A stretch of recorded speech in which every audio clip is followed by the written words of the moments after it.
Morbi Halvad highway પર ચરાડવા ગામ નજીક ગંભીર માર્ગ અકસ્માત સર્જાયો હતો। રાત્રિના 9:30 વાગ્યાના અરસામાં પૂર ઝડપે આવતી કાર રોડ ક્રોસ કરી રહેલા ડમ્પર સાથે ધડાકાભેર અથડાતા 5 લોકોના મોત થયા હતા, જ્યારે 2 વ્યક્તિઓ ગંભીર રીતે ઇજાગ્રસ્ત થયા હતા।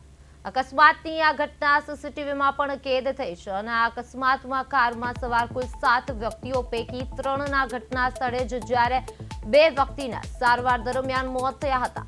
અકસ્માતમાં કુલ 5 વ્યક્તિઓએ જીવ ગુમાવ્યો છે, જ્યારે 2 વ્યક્તિઓ ઇજાગ્રસ્ત છે અને જેઓ હાલ મોરબી તથા રાજકોટની હોસ્પિટલમાં સારવાર હેઠળ છે।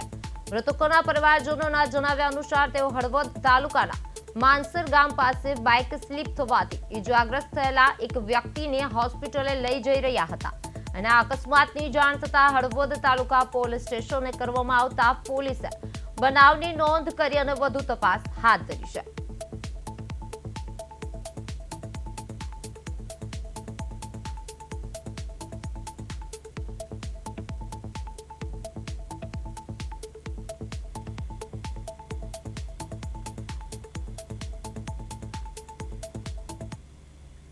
તો હવે આ જ મુદ્દે વધુ વાત કરવા માટે અમારા સંવાદદાતા ફોન લાઈનમાં જોડાઈ ગયા છે પંકજ સોનારિયા।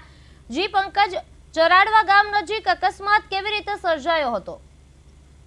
જી ચોક્કસથી વાત કરવામાં આવે હર્ષિદી, તો હળવદના ચરાવડા ગામ નજીક ગમખ્વાર અકસ્માત થયો હતો, તેમાં 5 લોકોના મોત થયા હતા। જો વાત કરવામાં આવે તો કાર અને ડમ્પર વચ્ચે સર્જાયેલો ભયાનક અકસ્માતમાં તાલુકા પંચાયતના વર્તમાન અને પૂર્વ સદસ્યો સહિત 5 લોકોના કરુણ મોત થયા હતા અને 2 સારવાર હેઠળ મોત થયા હતા। વાત કરવામાં તો હળવદ તાલુકાના ચરાવડા ગામ નજીક આજે સર્જાયેલા ગમખ્વાર અકસ્માતમાં સમગ્ર પંથકમાં શોકમગ્ન કરી દીધું છે।